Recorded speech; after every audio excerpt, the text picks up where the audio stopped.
All right, get rid of stuff. And all right, first question: can you hear us? I'm using a different platform today to do this, and I'm not sure if. So if you could put it in the chat that you hear us, that would be. Why did it say 1 hour ago? I set it up an hour ago. Restart it. Is your volume down? Oh, we hear you. Okay. All right. Okay, cool. All right, cool. Thank you, John. Well, in that case, welcome back to Sunday Night Teacher That was Talk. an entertaining 30 seconds for a minute. We are still working on the studio. Actually, I have KnowledgeCon coming up this week, and that's taking up a lot of capacity. So I've KnowledgeCon.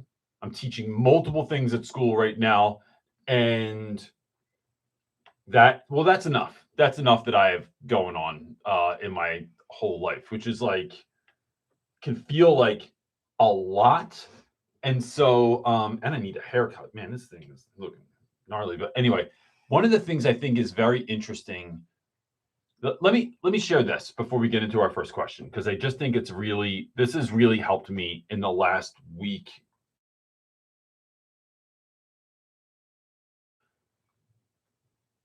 At this moment, right? This week has felt like a lot of things to do, like last week and this week, a lot of things to do. And when there's so much to do, it can often lead to you feeling tired or lethargic, or you just don't want to do anything. Or you start doing other stuff. Like, you're supposed to be lesson planning, but you're cleaning your desk instead. You're like, oh, that junk drawer. Now is the exact time that I should be doing that. I should go clean out my closet first. You start doing other stuff that may or may not be important to your life, but it's not necessary in the moment, right? Like, it's not the thing you need to be doing right now. And so I was listening to something last week. You all right? Yeah, this setup is. We need to go whack. back to our. I know. It doesn't look weird here, but I'm like crushed in under the desk. Yeah, it's so not a good setup. I just think that one of the things you do is, if you have to do lesson plans, you open Google Drive. Then you open the folder that has your stuff in it. Then you look at it, right? Like, it's like doing a single thing, and you might open your Google Drive and then go do something else. Then come back, then open the file folder, then do something else. Sometimes, I'd say the majority of the time, I am like, I can just push through it. I'm like, nope, it's getting done. I know that this is like whatever else is going on in my head. I'm just not even playing right now, and we're getting after it. There's other times where I have to do the smallest step, and then the smallest step, and then the smallest step, because there's the capacity to ask on my mind is too much at the moment. And I just wanted to share that with someone. I think that sometimes it's like, if you have to go to the gym, just get your clothes out and put them on the bed. And then that's it. And then if you can put them on, and then if you can drive to the gym, and then get in the treadmill for 5 minutes and walk, 3 miles an hour. And then it's like, and then, instead of looking at the whole thing that you got to do, it's like, take a moment. So I like that you're like speaking to yourself, because I am. You were feeling that today, for right? sure. Like, even yesterday, it was like going shopping for the thing. It was like, just, I don't know, man. It's like this feeling of overwhelm. It just happens, right? I don't think there's a logical reason, or whatever it is. It's different for everybody. It's just in your head. You just look at the whole thing and feel overwhelmed, whatever it is. But I think it's good for people to hear, like, you're not the only one feeling overwhelmed. No, I know. And I know all the things I should do to get out of that, right? Like, I know that exercise would help. I know that taking a shower would help. I know that probably taking a nap would help, and another cup of coffee, but like, which sounds delightful. I don't think a nap's going to help. I think get it done. I'm just kidding. No, but I'm just kidding. But it's knowing you, and then it's and how you work. But then there's what I feel like doing, which is just eating snacks, and I want to go play video games. That is a much better. If I had some like Don't say potato chips and a Topo Chico with some, All right, let's actually help some Okay. people, and maybe that'll help you by helping people. Let's do it. Okay, so we have a new tech setup, and so I can't put questions on the screen like I used to. I can't organize them like I used to. Experimenting with streaming directly on YouTube. So it's kind of lackluster, but we're going to see how it goes. Okay. Our first question is coming from Mallory. She said, just found out that I am pregnant with my second baby due in September. I am quite overwhelmed. Any advice for sub lessons for maternity in the beginning of the year? That's part one. One, congratulations. Yay. 2, we expect a new profile picture. 3, I think you have enough to worry about. Kids but she's going back. She's trying to already prepare. Like, how do you go back, or how do you go out? You know this. How do you, on some level, how do you go out on maternity leave, like when your baby's due in September and you're a teacher? Like, so she's just trying to prepare for that. So, like, give an answer for that. Oh, I am. Okay. That's what I'm saying. Like, I think you have. I thought you were going to say, don't worry about it. No. You have enough to worry about. There's enough going on, not to even worry about, right? You're like to prepare. All the things, getting a new baby. Do we have all the stuff we had from the first baby still? Like, dust it off, clean it, set up in new rooms, all the things, right? That, I'll just say, Mallory, as a reminder, not that you need this, but just for anyone else that might be watching this, that's such an enjoyable part of life. You're only going to be able to do that for your second child the first time, right? So it's like, it is. So what you want to do is like buy back that time. So when I think for things like lesson plans for the beginning of the year, now look, this is going to be based on whether or not, I don't know if you're like, so I went back to school when Marley was born. I went back to school for a week, and then Marley was born and I missed a week. And that was, I'd rather miss the first week than the second week, I guess. But like, I would, if you have some time in the beginning of the year, like if you have that week, just run the regular play. I'm doing get to know you stuff. I'm doing syllabus. I'm doing who am I sheets and life odysseys. I would do all my regular stuff that I normally do. When I'm not there, and even if you're not there from the jump, I would have kids do, so if I'm not there from the jump, I would have the sub administer something each day that this is due at the end of today, right? 2 days max, because what you don't want to do is give out an assignment that's not due till you come back, or do an assignment that's not due till Friday, because that equals no one's doing it and everyone's cheating on Friday. So I would chunk it and make something due each day. Now, that could be on Google Classroom or something like that, so that, and I don't expect that you're tracking this, but it allows you to track online, see how much kids got done, see if they did get it done. Like once you go back and grade those things, it's there. But I would give them something that is, they can read, they can answer questions. Maybe it's stuff at the beginning of the year, depending on how long you're out. It's like sort of seeing where they are, right? Like, I'm going to give you a number of activities, whether that's reading comprehension or it's vocabulary, it's grammar, it's whatever it is. Each day you're going to do something that is going to measure your abilities in some way, shape, or form. That's what comes to mind for me, because what you don't want to do is have something that someone else has to teach, unless there's they hire an actual long-term sub. That's a little bit different, because those folks can teach, but like, even that, you want to be careful.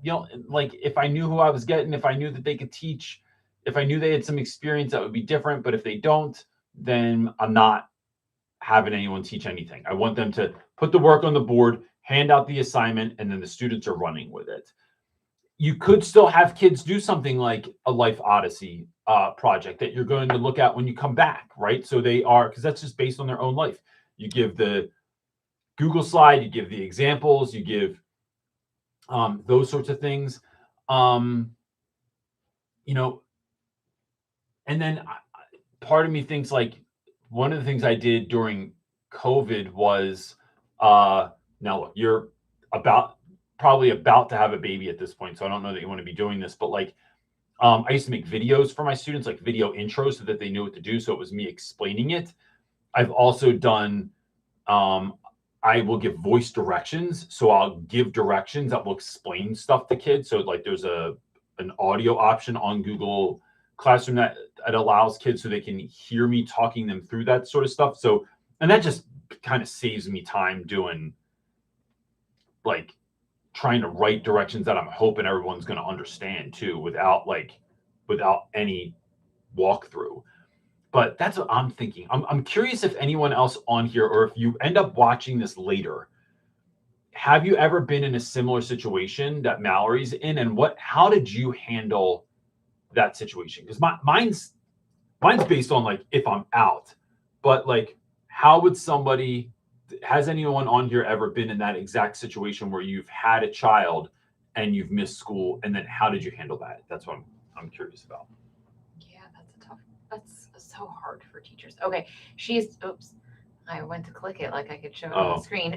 She has a part 2, but it's more for me. Asking, do you have any advice for teaching while navigating sickness and stress that might come from pregnancy? Way sicker this time around, and I'm flipping the F out. Yeah, that's really hard. There's nothing you can do. Okay. Working and being nauseous and pregnant and nauseous is like a thing.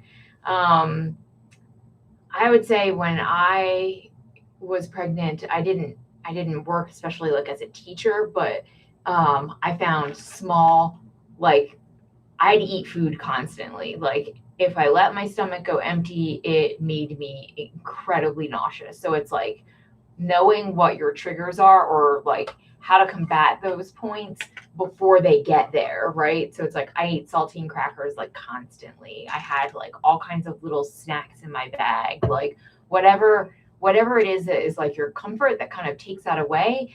I had to eat frequently. So I would do it in the middle of class if you had to. It's like you can't help it. There's nothing you can do to avoid it. Even if the rule is like don't eat in class, I'd be like, this is a different, it's a case scenario. Like this is a different kind of thing. I can't imagine any scenario where someone's going to tell you not to do that. Right, exactly. So I just think like do what you have to do to take care of you so you can do the job.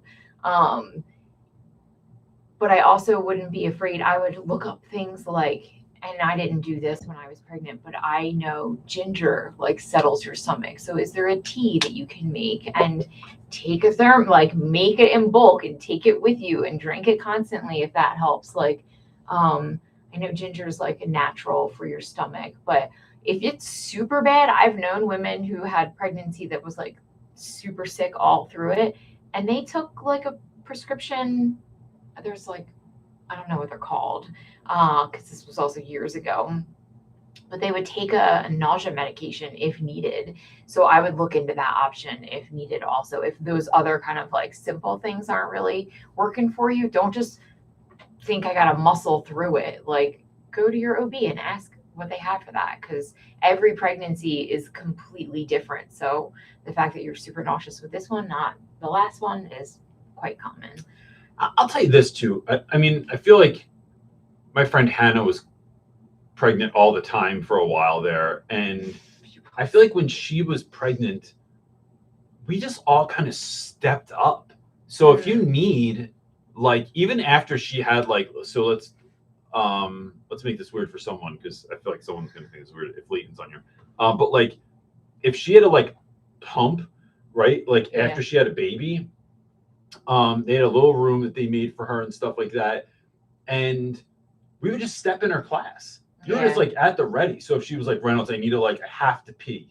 Or I need to go get something from my car or whatever. Or like, I forgot, like pregnancy brain, like I forgot something. Or I need a moment because I'm feeling really nauseous. Yeah. Like, or overwhelmed or emotional or whatever. It was like everybody on our floor just kind of knew. And we're at the ready. So I think, Mallory, it's tapping into, especially I think folks that haven't had a baby before, especially young men that have not had it. Well, I mean, they're never going to have a baby, but like like they don't know how to help, and they don't know that they can help, and they don't know what you need. Let people know what you need, and then count on them. That's what I would suggest as well from that point. Well, keep us updated as you move along and Yeah. through. Congratulations, though. That's awesome. Okay. Bill is up next asking, hi CJ, I teach 5th grade math. We're departmentalized, so we switch classes. The other teacher is incredibly negative, yells and lashes out at students, says things like, shut your fat mouth. Bro. This is a 4-parter. The issue for me has been this. I'm still the same positive teacher, but the students, specifically his homeroom, are very impacted by this, and it's hard for them to settle into my safe space. They confide in me often about things he does, and overall he really dysregulates them and has created an environment where the students don't respect each other because he respects them. The principal isn't very helpful, so I'm curious what I can do. The students and I have good relationship, but their dynamic is really affected by this behavior. Thank you. So Bill, any suggestions you might have? So, this dude is really, like, his mindset is everything, and it's the kid's fault, and he hates the kids, and he speaks negatively about them, and he shames them. He's not receptive at all. All right, so what I would do is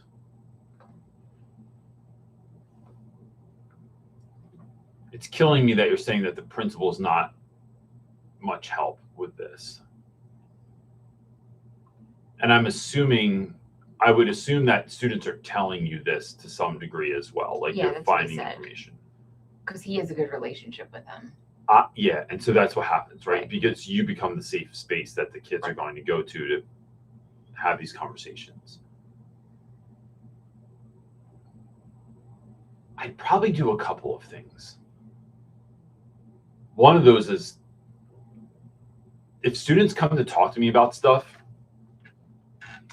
I have to remind them of the power that they possess, and that their parents can be advocates for this.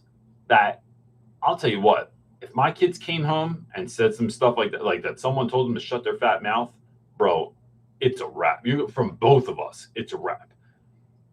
You don't need a lot of parents to hold a teacher accountable, or to raise a red flag, or to send an email to the principal for something to get done. Sometimes you need one, and like one parent, not a teacher. That's what I meant. Sorry, did I say teacher? Yeah, but sometimes it's if you had 2, 3, or 4 out of 30, out of 100, out of 120 kids, whatever that teacher's teaching, you get a handful. I'll tell you what, principals don't listen to teachers. They listen to parents, though. And so that is one thing I would tell kids, like, hey, listen, you need to be telling your parents this, and your parents need to be contacting an administration. And this is teaching kids how to advocate for themselves. Because even a student going to a principal and saying something that, a lot of times, especially if your principal is acting like it seems like yours is, they're taking the side of the kid, or they think that the kids aren't, like, are you doing what you're supposed to be doing? Are you doing this? Are you not? Are you paying attention? Are you being good? But it's having a parent contact admin is going to be the biggest shift and change. I've seen some of the nastiest people I've ever seen. Like, they get called into a parent meeting, and I'm talking about the teacher's in the wrong, right? So, like, for real in the wrong. They're not, like, it's not just a kid trying to put them on blast or something like that, or unsupportive admin or whatever. It's like the teacher's actually in the wrong. A 180. Like, you thought you were tough. You thought you had it all down. You thought you could do whatever you want, say whatever you want. And you just learned real quick that that's not the case. That's one. 2 is going back to administration and asking what's the move for you, right? Let me remind everyone, because they don't have good leaders at their school. Principals are supposed to be leaders, and leaders lead. they take you somewhere.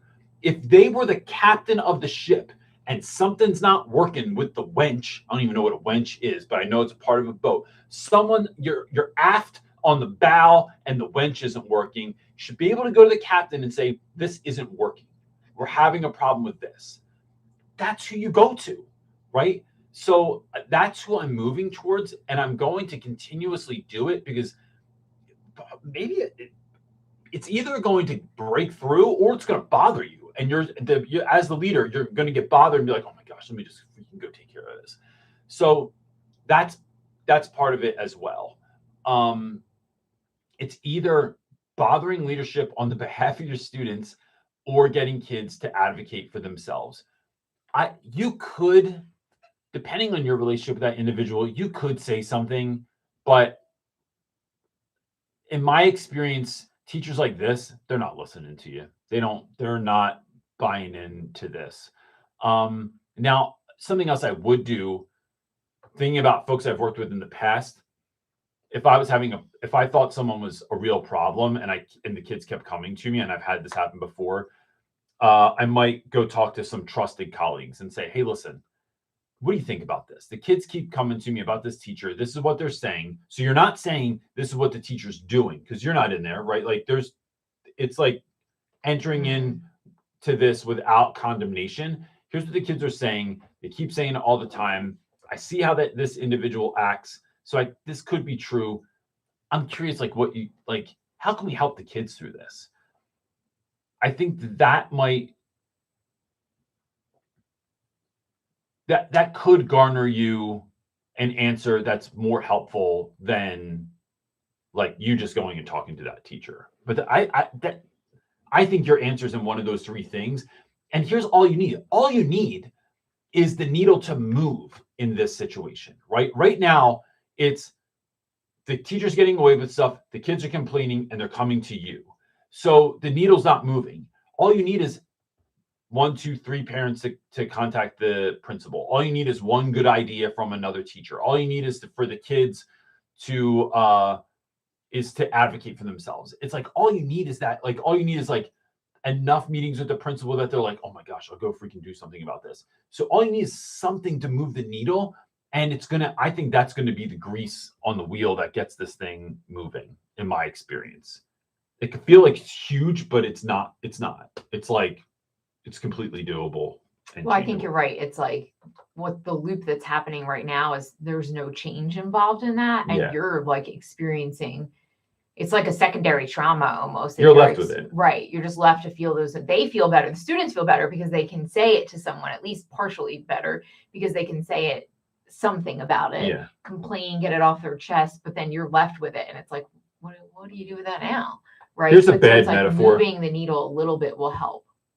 This teacher is the sink, is the faucet, and it's filling up the sink. That's the students. And then the kids, to feel better, they just pull the plug, they release, and it goes down into the garbage disposal. You're just stuck in the garbage disposal, and you need someone to turn that thing on so that this can be released and things work the way they're supposed to work. So there's a terrible metaphor for you. But I think that's what I would do. It's going to take something on your end to do something to move this forward, but it's not your problem to fix. What you need to do is give the right advice to the right people to be able to do something to fix it. Just real fast, I want to circle back to the pregnant thing. Someone shared in the comments, they said that they were so tired from, especially with pregnancy number 2, like you're taking care of a little kid all day, and then you're growing one inside your body. Take naps. And they were like 15-minute naps wherever I could. I like got them in, closed my eyes, and it's like, even someone watch my class. I got to go close my eyes for 15 minutes. Like I remember Alam used to take a nap in my class every day. Because when I started eating with teachers, we would lock the door and then friends would just eat in my room. And then he would just like knock out on the couch. Or people that used to go to their cars and take naps every day. Power naps are a real thing, right? So take a power nap. My suggestion is, I mean, I don't know what you do when you're pregnant, but like I would drink a small cup of coffee, and then take a nap. And then by the time I woke up 10 minutes later, the coffee had kicked in and I was on fire. Yeah. You gotta watch that caffeine though. I also never had a baby. Exactly. Someone else said during 9th month, I had to lie on my back on the floor and I had a student step up and give duties to the kids as a student teacher for go-to questions. That's a real thing. Do like what you gotta do. That's even when you're sick though. I say all the time, Yep. like put kids in charge because they will take care of business for you. Yeah. Like, okay, our next question is coming from Linda asking, oh gosh, how do you process past traumas from teaching? Not the big ones, but the small ones. For example, when the copy runs out of ink or paper, it still freaks me out because in past years I've had to pivot whenever this happens and I'm still not over it. It's a trigger for me. These small things continue to happen and it's just unnecessary stress on top of the regular stress of teaching and it's somewhat beyond my control. So, Linda, one, I'm going to tell you that you have to remind yourself that it's not beyond your control because like, well, she doesn't have any. Okay, go ahead. The feelings aren't beyond her control. There's some the thing is beyond your control. And I still get these too. There's certain times when there's too much talking going on in class. When the school changes something at the last minute. Like there was weeks ago, there's no onboarding at my school, right? So I don't know how things work until they happen. Like it's like you got to learn by living it kind of a situation. So almost I think I was left with 2 kids because all the boys and all the girls in my class are mostly on the basketball team. I had 2 kids left and everybody else went to the basketball tournament for like 2 or 3 days. And it was like, well, what the heck am I supposed to do now with 2 kids? And I didn't know that I should like send work. I didn't know how that worked or anything. So that last minute stuff, I've had so much of that negatively affect me in the past. And I realized it's not the end of the world, right? Like it's not like ink in the printer is not the end of the world. Someone leaving the copier jammed isn't the end of the world. Someone taking my parking spot. But it doesn't matter because your feelings are valid. How you feel about that is valid. So to me, it's, the way I have to know what my emergency plan is. What was Darius called? First aid kit? Yeah. Right. So like, what's the first aid kit for you? And it's so funny. We just talked about this, I think, yesterday. When my life is tough at the moment, I'm not saying it is right now, but like just in general, when I'm having a tough moment, I know some number of these things is going to help get me out of that or right me. It is, and this could be a number of things, but could be a nap, could be a cup of coffee, which paired with a nap is magical. Sometimes it's taking a walk. Sometimes it's a hard workout, not an easy workout, but it's going to, and I hate this answer. This is one of those ones, like the nap and coffee sounds so much more appealing, but going to the gym or running fast, or I just started jumping rope. Did you see me out there today jumping rope? No, I didn't see you, but I did see your jump rope that it's all over my washer and dryer, so I'd put it away. Well, that's because I was coming in a hurry, but you know what the worst thing about jumping rope is? What? When the freaking dog goes out back with you. Because he just wants to come next to you and then it gets stuck on him and you're like jumping rope and it's like, I want to see him. I want to see this. Who wants to go to the doctor and say, what happened? I was jumping rope. I had a jump rope accident. Oh, that's hilarious. Right? What am I? I'm not double dutching out there. It is that it's a hot shower. It's a good night's sleep. It's just, I know that any combination of those things largely resets me, but to me, sometimes it's in school. How do I reset faster? That's what I was going to ask. And so in the moment in school, to me, it is, well, let me see. So if I'm in the office and that happens to me, the printer runs out of ink. There's no paper, whatever it is. It's jammed and I'm trying to get to class.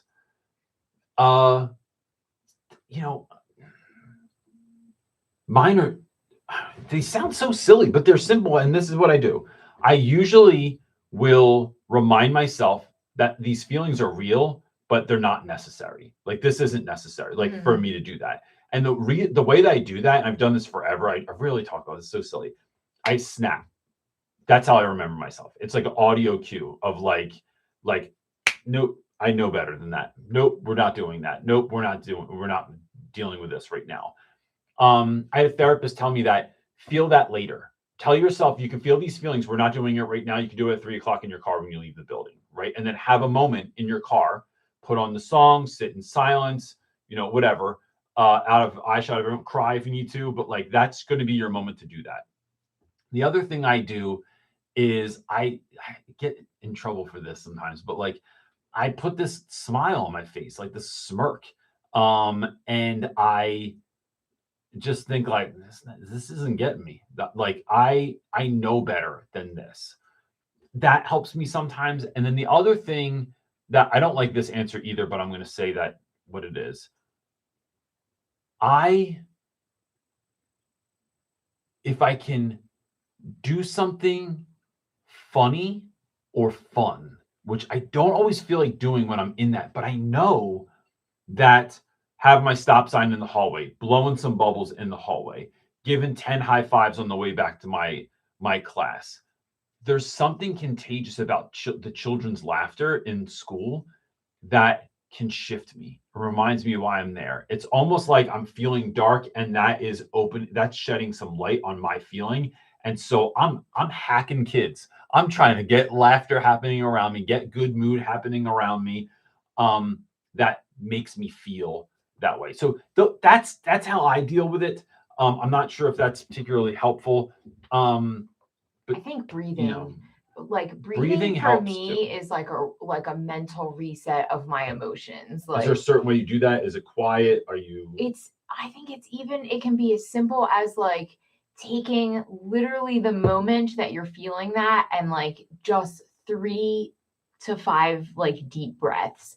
Like it reminds your body, or at least me in my mind, to like, okay, I'm gonna like, I feel it, I'm gonna kind of breathe it out and like release it like in a physical way. And then they don't necessarily go away, but I can like, it's like a pause, a moment, just like you're snapping, just like you're telling yourself something. Like I think it's different for everybody, but for me, breath work would work best in that scenario. And then I can kind of like move through. Because even when I feel aggravated at my mom or a sister or somebody like that says something that is like offensive to me because of my own past issues or scenarios that I've been through, it's like breathing deep to like just recalibrate me is a thing that I can, I don't know, it mentally signifies that I can like,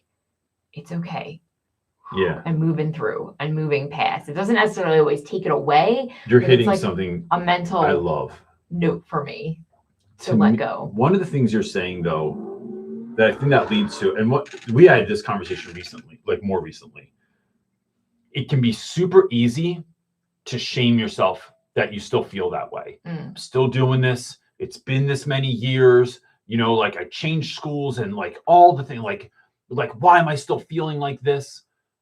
And one of the things I think we've talked about in the last year is like, for me, right, my tendency to get angry. I've gotten angry less. I still get there, and I can still get pretty aggravated about stuff. But where I have to give myself credit is I don't stay there long recovery anymore. Is much the recovery is way faster.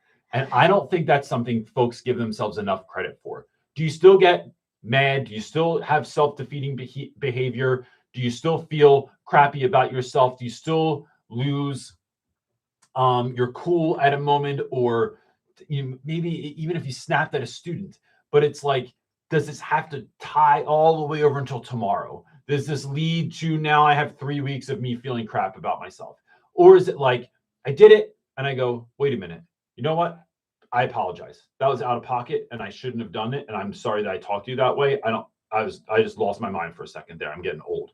So, and then keep it pushing. So it's like, sometimes it's noting that, does my pattern stay the same? Because my pattern used to take way longer. Like a kid say something to me on a Friday, and I'm taking it all the way through the weekend with me. And if it's a 3-day weekend, let's take an extra day together, and we're together on this trip. It's like, bro, so note that for yourself too. Okay. Bree is up next saying, we have a mean girl group of teachers that is prevalent in one of our buildings. How can I try to break that down? Teachers come to me with problems. I need to get through to them somehow. So is it the mean girls that are coming to you, or they're coming to you about the mean girls? Like that, I'm not clear on. Are you? No, but I can give both answers because I think people might deal with the same thing. Bree, I would.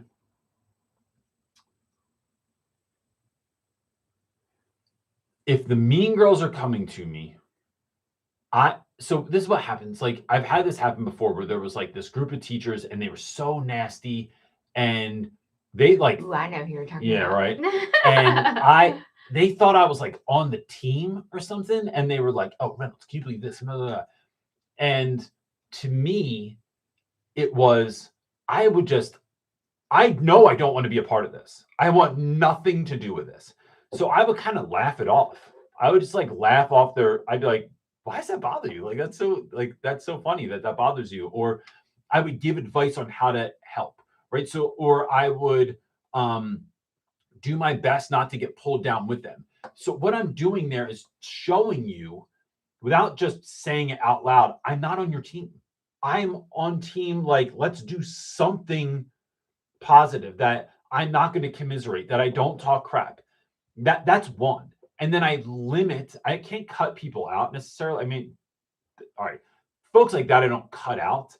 I seriously limit my exposure to them, though. I just like, you are withdrawing energy that I don't want withdrawn. So I'm going to keep from you because you're like a magnet. And so the best way for me to keep all my little metal chips, all my specks intact is to not go near your magnet.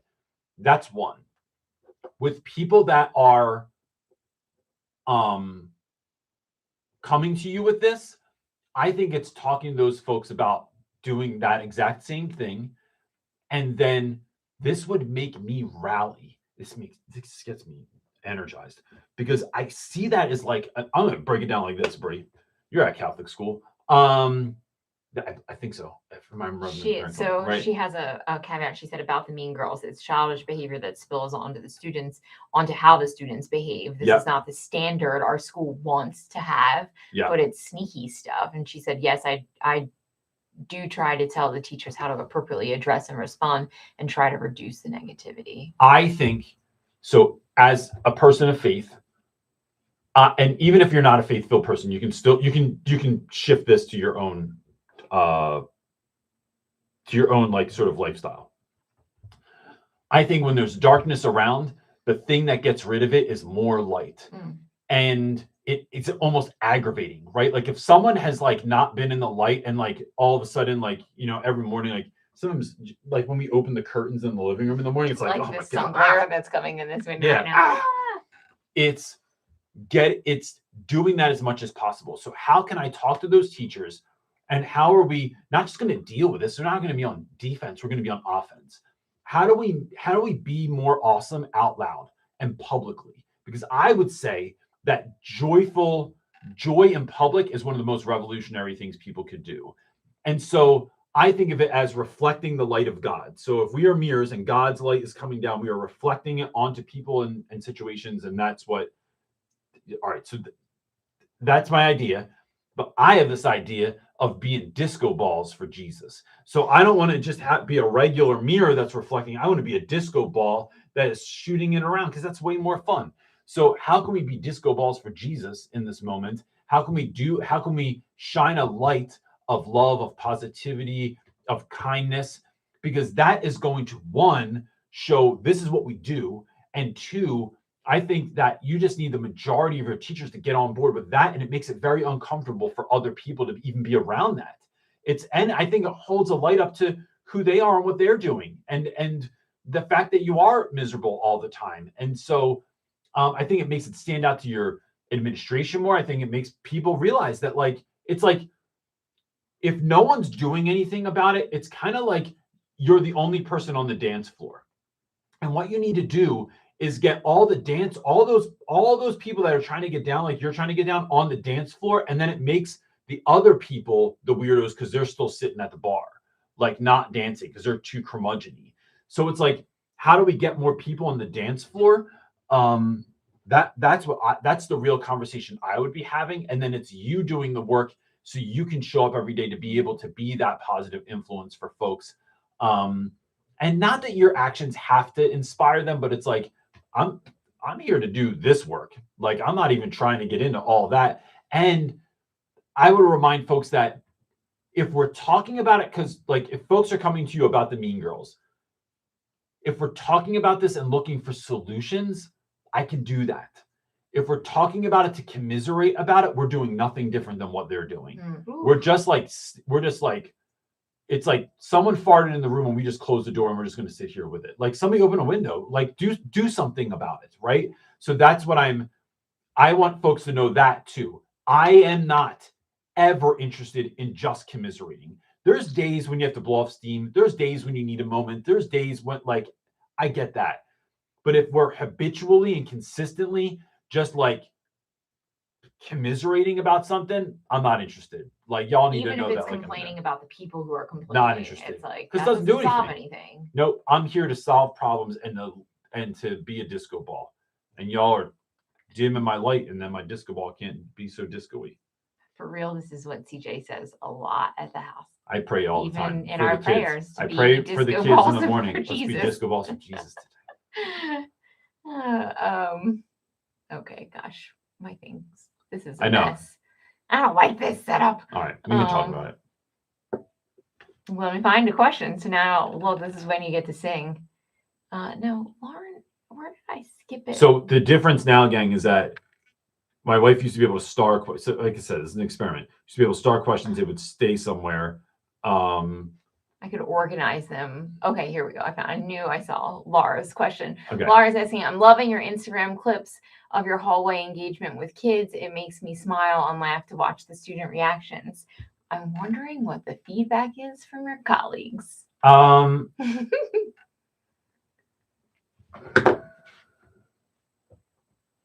to say I don't think they care mostly. And if they have an opinion, they keep it to themselves. My colleagues, this is the only school I've ever even been at that, and look, it's its own culture. So I'm not even saying this like it's a wrong thing.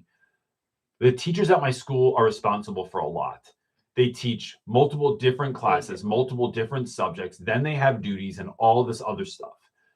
So I don't know if that's the reason, or if it's maybe they just feel like it's not needed, but like no one's in the hallway between classes. If I wasn't out there, I don't think anybody would be out there. Not the principal, nobody's in the hallway. So, do we have a principal? I stand in, well, that's, it's like I'm just out there by myself. And so no one thinks anything of it. Now, it has gotten back to me that some of my lesson ideas or some of my activities are a questionable waste of time or are stupid. Right? Like, this is the actual language I've heard, that sounds stupid, or that seems like a waste of time, or I'm sure he knows what he's doing, but I don't see how that benefits you. Like that kind of stuff. However, in Philly, it was a mix. There were people like my friend Sarah Flounders, who was across the hall from me, thought I was hilarious and always thought it was funny. And then there was another woman, oh man, I forget what her name was. But this is in the video where I was squirting the water bottle in the hallway and at Boys Latin. And she came out of her classroom so mad. And I have a video of it somewhere where I just I like Homer Simpson right into the bushes. And the kids started laughing at me. So it was a mix. Like, some people liked it, some people didn't like it. Some people think it's not professional. I had, what was that crazy comment on the stop sign one where the guy was like, I can tell by the looks on the kids' faces that they're annoyed, and there should be a policy against this man doing this. And it's like, you should keep it to his own classroom, not in the hallway. Yeah, it's not all this like whole thing. I was like, geez, bro, gosh, like I'm just out here having fun. And I'll say this, Lauren, the kids love it. Like, I couldn't tell you one kid that doesn't like it or thinks it's annoying or stupid or dumb. It is I have kids. I have a young woman that has taken to, she's in sixth grade, maybe seventh grade, who refers to me as Mr. Shenanigans because I'm always doing stuff in the hallway. And if I don't, she goes, Mr. Shenanigans, are you all right? You haven't done anything in like 2 days. I'm like, well, listen, I don't have an idea like every day that I'm out there. Like, but it is, or she just doesn't see me on those days. But either way, it's like the kids love it and they look forward to it and it's fun. And so that's why I do it. So even if the other teachers didn't like it, I don't care. I'm doing it anyway. Because I'm not here for other teachers. I'm here for kids. Well, that's what I was just going to say. If education is only ever about the students, what you do is for the students. And it really, they love it. I know they do. Yeah. Like, I love watching their reactions. And even when people think that they know what their reactions are, I'm like, sometimes they misread them. I'm like, no, they all love it. Like, and when I come into the classroom, say, like, if CJ forgets something, I'll like run it up to the school. And sometimes I walk it down to his school, and other times I leave it in the office. But walk to my classroom. when I walk it to your classroom, everybody's in there. It's like, if it's in between class, like there's so many kids. I'm like, what class do you have right now? None of these kids even belong in here. Like they're the all gathered majority are not outside in my the class. door. Like, it's hilarious. They all come in. It's very clear they love it. Yeah. So they love being a part of it. All right. Well, I think we're caught up on questions. That's cool because I have a mentor call anyway. Appointment right at 3. So I saw we got a super chat from someone. We did.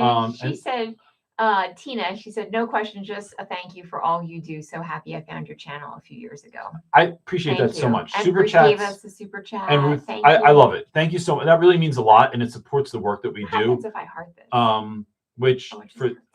So for people that, what do you think it was going to get? We were going to get charged also? No. I thought like it.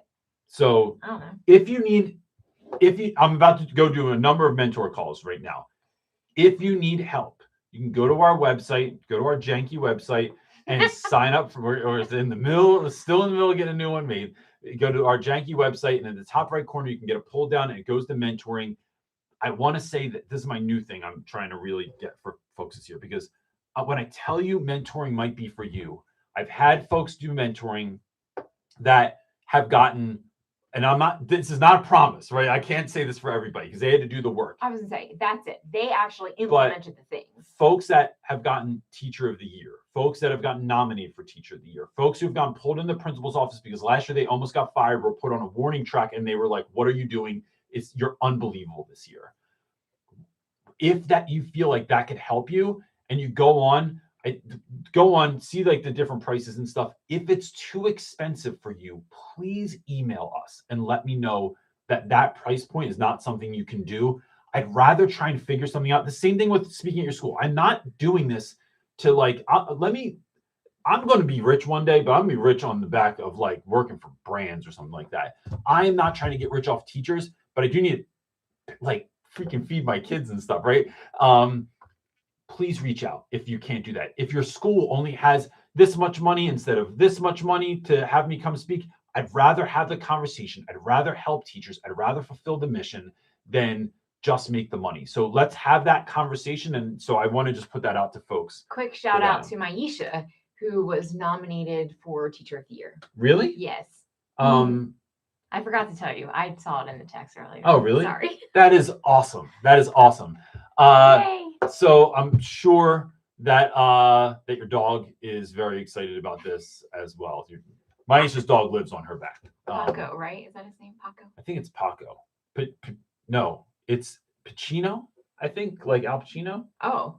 One of those. She'll probably say. But whenever you're on a call with Maisha, her dog goes behind her desk chair and then like sits here and looks at you. I wish our dog was that little. Yeah. All right.